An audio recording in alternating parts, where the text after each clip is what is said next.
హరీష్ రావు చెప్తాడు ఏమని, మీరు అల్లు అరవింద్ ఫ్యామిలీని టార్గెట్ చేస్తే సినిమా ఇండస్ట్రీ పోతుంది, బ్రాండ్ హైదరాబాద్ దెబ్బతింటది, రేవంత్ రెడ్డి గారు అనే ఉచిత సలహా ఒకటి పడేస్తున్నాడు. అరే బాబు, నువ్వు ఎవడివిరా భయ్? అదే కాంగ్రెస్ నిన్ను తీసుకుపోయి ఎమ్మెల్యేగా లేకుండా మంత్రి పదవిలో కూర్చోబెట్టింది. దాని తర్వాత మీరు రాజకీయాలు చేసిండ్రు. నువ్వు ఆ రోజు అగ్గిపెట్టె లేకుండానేమో కిరోసిన్ పోసుకొని అక్కడ మా బిడ్డ నల్గొండ బిడ్డ బీసీ బిడ్డ శ్రీకాంతాచారిని నువ్వు పొట్టన పెట్టుకున్నావు. ఆ రోజు గుర్తు రాలేదా నీకు? ఈ అగ్గిపెట్టి డ్రామా ఆడినాడు. అరే బ్రాండ్ హైదరాబాదు, బ్రాండ్ తెలంగాణ మళ్ళీ అంతర్జాతీయంగా పోతుందని సిద్దిపేటలో నువ్వు డ్రామా ఆడతావు. ఇవాళ ఒక మహిళ చనిపోయింది, ఆయనని స్టేట్ ప్రాసిక్యూట్ చేస్తుంది అంటేనేమో వద్దో చెయ్యొద్దో. ఎందుకు రీజన్ చెప్తాను. ఇప్పుడు వీళ్ళు ఏమనుకుంటున్నారు, ఒక కేటీఆర్, ఒక హరీష్ రావు, ఒక కవిత, ఇంకా మేమే మేధావులము, ఇంకా తెలంగాణ మాకన్నా చదువుకున్నోడు లేడు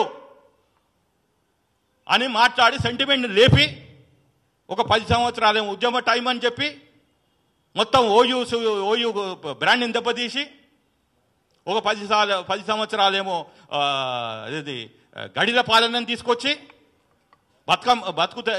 బంగారు తెలంగాణ ఏదేదో మాట్లాడి ఇవాళ ప్రజలు మేలుకొని ఒక ఆలోచన విధానంగా వాళ్ళని ఇంటికి పంపిస్తే మళ్ళీ కూడదోస్తామని ఎంత రిజల్ట్స్ వచ్చి వారం రోజులు కాలే ప్రమాణ స్వీకారం కాక డిసెంబర్ కూడా పోయిన డిసెంబర్ ఇదే ఇంకా మేము 30 రోజులు ఈ ప్రభుత్వానికి కూడా చూస్తాం 60 రోజులు అని. అరే ఓపిక ఉండదా 10 సంవత్సరాలు? ఇప్పుడు చూడండి రాహుల్ గాంధీ గారు ఎంత విజ్ఞతతోటి 2014 నుంచి 19 నుంచి 24లో కూడా వాళ్ళు ఎన్నడూ మేము ఈ ప్రభుత్వానికి కూడా చూస్తాం ఆ ప్రభుత్వానికి కూడా చూస్తామని చెప్పలేదే. మీరు వారం రోజులు, నెల రోజులు, సంవత్సరం ఇంట్లో పడుకోలేరా? రండి ఉద్యమం చేద్దాం, రేవతి కుటుంబానికి కంప్లీట్ జస్టిస్ చేద్దాం. రండి కేటీఆర్, హరీష్ రావు, కల్వకుంట్ల కవిత గారు రండి న్యాయం బట్టి. నేనెట్లయితే ఇంప్లీడ్ అయినానో మీరు కూడా రండి. కానీ మీకు అయ్యొద్దో, తెలంగాణ బతుకులొద్దో, తెలంగాణ ప్రజల బాగోగులొద్దో, మీకు ఎప్పుడు రాజకీయాలు కావాలి. రాజకీయాలకి ఏంది? డబ్బులు వస్తాయి. మీ ఇంట్లో పొయ్యి నడవాలి. పొయ్యి ఎట్లా నడవాలి అంటే ఈ ఒకటి బీజేపీతో టైఅప్ కావాలి, లేకుంటే ఈ ప్రభుత్వాన్ని కూలదోసే ఆంధ్ర పాలకులతో టైఅప్ కావాలి. ఇవాళ క్లియర్, వీళ్ళకి నరేందర్ దామోదర్ దాస్ మోడీ, అమిత్ షా అండదండలతోటే ఇవాళ ఎవరు పోలేదు, కిమ్స్కు పోలేదు, భాస్కర్ దగ్గరికి పోలేదు.